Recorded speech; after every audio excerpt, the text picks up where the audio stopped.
Hello my friends, and welcome to my channel. If you have seen my previous videos, then you must be familiar with this patio as I work my projects in here a lot. Now the weather is getting warmer, so in this video we are going to do a patio makeover. I really want to create a cozy and relaxing living space for this spot, so let's jump right to it.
After cleaning the entire patio, I started painting the window frames and the ceiling. The paint I bought from Lowe's. It's a Valspar brand, the satin black for exterior use. It's the same color I painted for the patio door.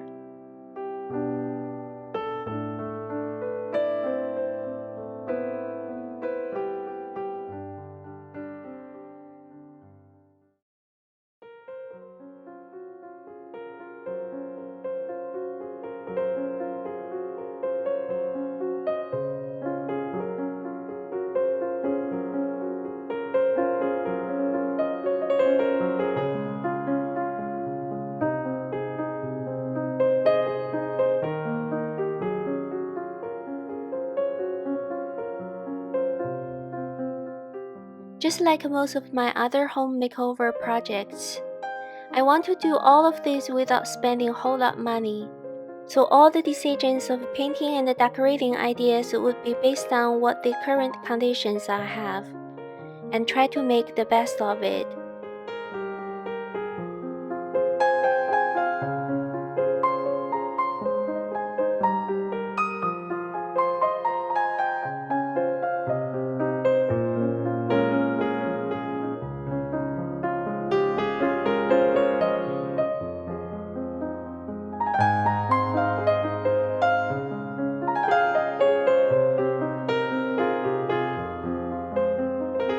I've been thinking about how to repaint the patio walls for a long time. Because the walls consist of wood shakes, it's going to be hard to paint uniformly with all the gaps between the shakes.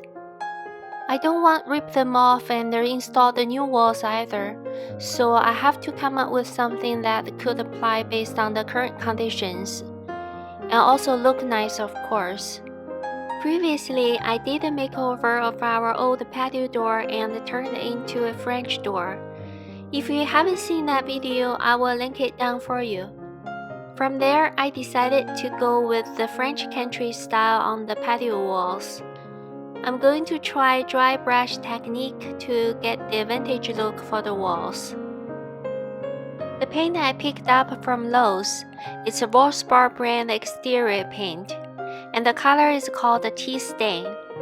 It's a little darker than off-white.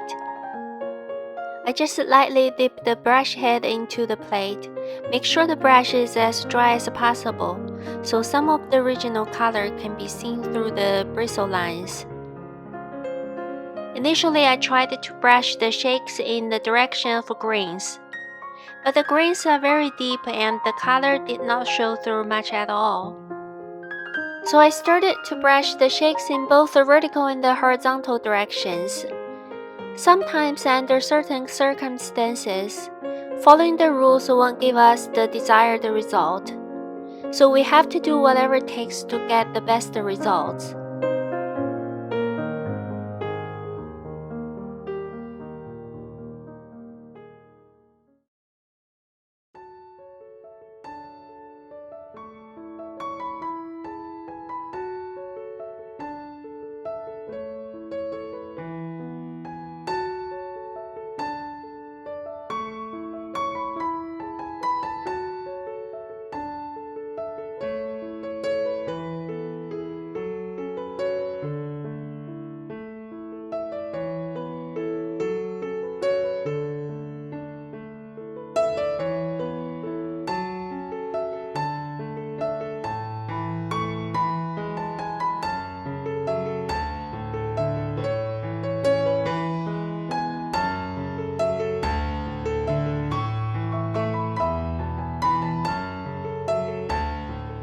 I got this basket from Ross for $16.99. I love to shop in Ross for imported baskets and planters. They are similar to the ones I see at the world market, but the prices are much lower. One of the light fixtures on the patio ceiling is broken, and I want to replace it with a pendant light, so I need to use this basket to make one. I applied one coat of polycrylic to the basket to darken the color, also add a little protection.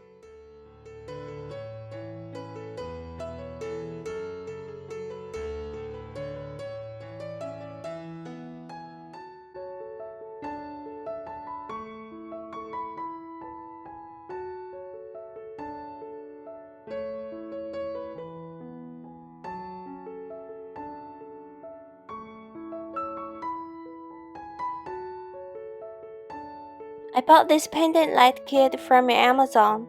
This part needs to go through the top of the basket, and the other part needs to screw it on from the other side. Then the light bulb will be screwed into it. In order to do that, I need to use this hole saw bit, attach it to the drill to cut the hole on the center of the basket.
This rug I recently bought from TG Maxx for 30 bucks.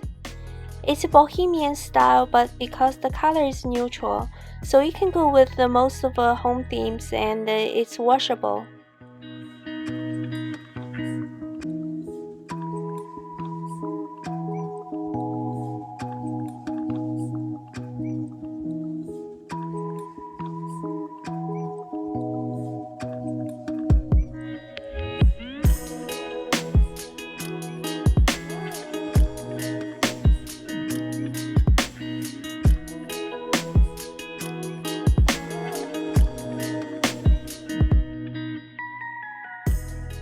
These are the decors I got on one of my trips to Thailand. I got them from a local bazaar, and they are mostly handmade. I like to collect the unique home decors from trips. They just remind you every place you've been and inspire everywhere you have yet to go. If you like this kind of decors, you might find similar ones from World Market or Ross. Ross is cheaper, but sometimes you will be surprised at what you can find in there.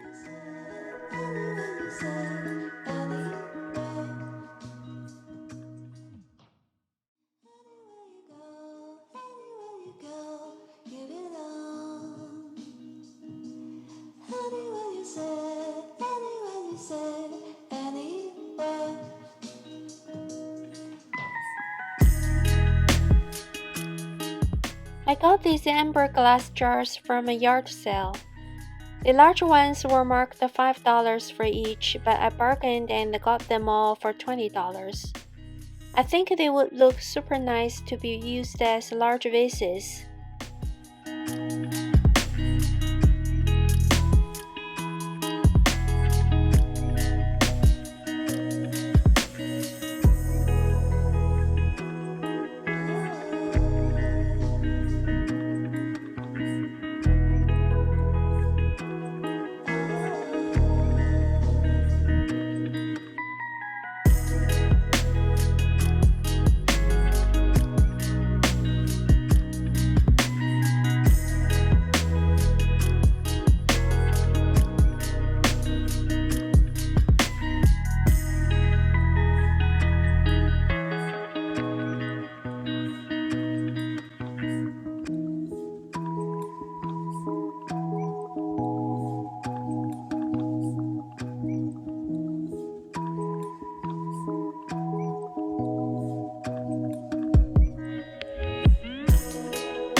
I'm in the middle of doing tons of projects for our entire house. If you are interested in any of that, or if you are looking for inspiration and motivation, make sure you subscribe my channel so you won't miss any of my future videos. That's it for this time, guys. See you the next time.